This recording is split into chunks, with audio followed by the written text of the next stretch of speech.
Assalamualaikum warahmatullahi wabarakatuh. Bagaimana kabar teman-teman semua? Semoga kita selalu sehat selalu ya. Untuk kali ini akan ditayangkan sebuah video tentang materi pembelajaran sebagai bekal kalian belajar di rumah. Namun sebelumnya kita harus melaksanakan selalu protokol kesehatan. Protokol kesehatan ada beberapa tahapan yang harus kita lakukan. Yang pertama, kita harus rajin cuci tangan dengan menggunakan air bersih dan sabun. Lakukan setiap kali kita akan melakukan kegiatan dan sesudah melakukan kegiatan. Yang kedua, jangan lupa kita selalu mengenakan masker apabila kita sedang bepergian. Kemudian yang ketiga, kita hindari berkerumun. Kita harus selalu jaga jarak karena penyebaran virus itu bisa terjadi apabila kita sering berkerumun. Seperti itu, mari kita laksanakan bersama agar pandemi ini segera berakhir dan teman-teman bisa kembali lagi sekolah bersama Bapak Ibu guru. Oke teman-teman, untuk kali ini kita akan belajar tematik, yaitu yang pertama tentang tema 1, subtema 1 yang berjudul tentang sistem gerak manusia dan hewan. Pada subtema ini kita akan belajar 2 mata pelajaran, yaitu pelajaran IPA dan pelajaran Bahasa Indonesia. Pada pelajaran IPA pembelajaran 1, kita akan belajar mengenai sistem gerak manusia dan hewan dengan tujuan agar kita dapat mengetahui apa yang dinamakan dengan gerak pasif dan gerak aktif pada manusia dan hewan. Kemudian pada pelajaran Bahasa Indonesia, kita akan belajar mengenai ide pokok bacaan, yaitu dengan tujuan agar kita mengetahui atau dapat mencari ide pokok pada suatu bacaan.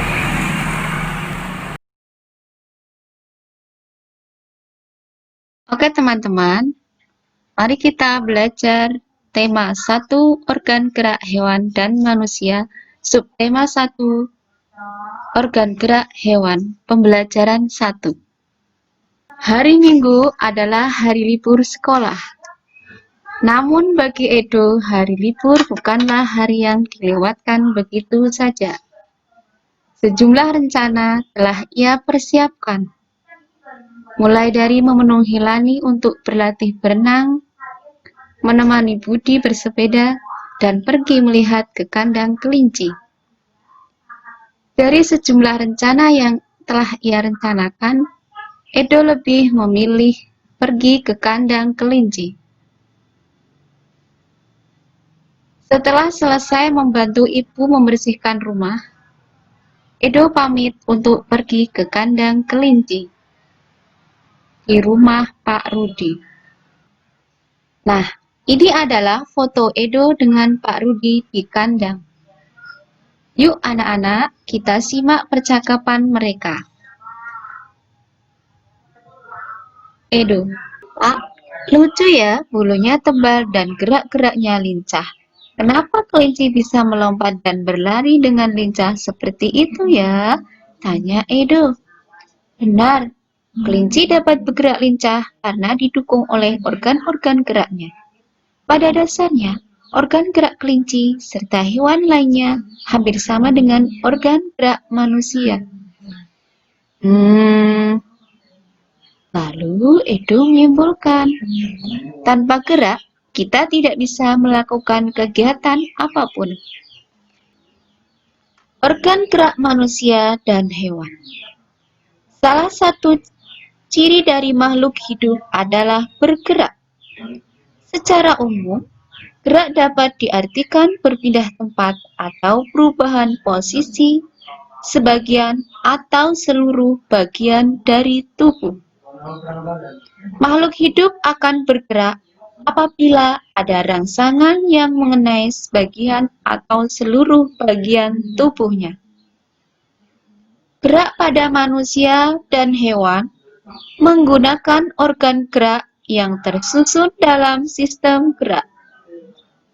Organ gerak berguna untuk berjalan, berlari, melompat, meloncat, memegang, menggali, memanjat, berenang, dan sebagainya. Organ gerak pada hewan dan manusia memiliki kesamaan. Alat-alat gerak yang digunakan pada manusia dan hewan ada dua macam, yaitu alat gerak pasif berupa tulang dan alat gerak aktif berupa otot. Kedua alat gerak ini akan bekerja sama dalam melakukan pergerakan. Kerjasama antara kedua alat gerak tersebut membentuk sebuah sistem yang disebut sistem gerak. Tulang disebut alat gerak pasif karena tulang tidak dapat bergerak dengan sendirinya. Tanpa adanya alat gerak aktif yang mempengaruhi tulang, maka tulang-tulang pada manusia dan hewan akan diam dan tidak dapat membentuk alat pergerakan yang sesungguhnya. Walaupun merupakan alat gerak pasif, akan tetapi tulang mempunyai peranan yang besar dalam sistem gerak manusia dan hewan. Otot disebut alat gerak aktif karena otot memiliki suatu senyawa kimia yang membuatnya dapat bergerak. Pada saat otot yang menempel pada tulang bergerak, otot tersebut akan membuat tulang bergerak. Baik teman-teman, selanjutnya kita akan belajar bahasa Indonesia, yaitu belajar memahami ide pokok dalam sebuah paragraf. Dalam teks berjudul Organ Gerak Manusia dan Hewan tadi, terdiri atas 5 paragraf. Masing-masing paragraf tersusun dari ide atau gagasan pokok ditambah dengan kalimat-kalimat pengembang. Ide pokok adalah gagasan yang menjadi dasar sebuah paragraf. Ide pokok disajikan ke dalam bentuk kalimat utama. Kalimat utama yang memuat ide pokok ini bisa berada di awal paragraf, di tengah paragraf, atau di akhir paragraf. Contohnya, dalam paragraf 1, ide pokoknya adalah salah satu ciri dari makhluk hidup adalah bergerak. Sedangkan kalimat pengembangnya adalah secara umum, gerak dapat diartikan berpindah tempat atau perubahan posisi sebagian atau seluruh bagian dari tubuh makhluk hidup. Nah, teman-teman, jadi di paragraf 1 ini, ide pokoknya satu kalimat pertama. Kemudian setelah titik, dilanjutkan kalimat pengembangnya sampai akhir paragraf pertama. Oke, mari kita lanjut. Nah, kalian bisa mengerjakan dan menemukan ide pokok pada paragraf tadi. Seperti contoh, bisa kan? Pasti bisa. Nah, sekarang lihat contoh selanjutnya ya, paragraf kedua. Nah, sekarang lihat contoh paragraf selanjutnya ya. Paragraf kedua. Gerak pada manusia dan hewan menggunakan organ gerak yang tersusun dalam sistem gerak. Itu adalah ide pokoknya. Sedangkan kalimat pengembangnya, kalian cari sendiri ya. Untuk paragraf yang ketiga, ide pokoknya adalah organ gerak pada hewan dan manusia memiliki kesamaan.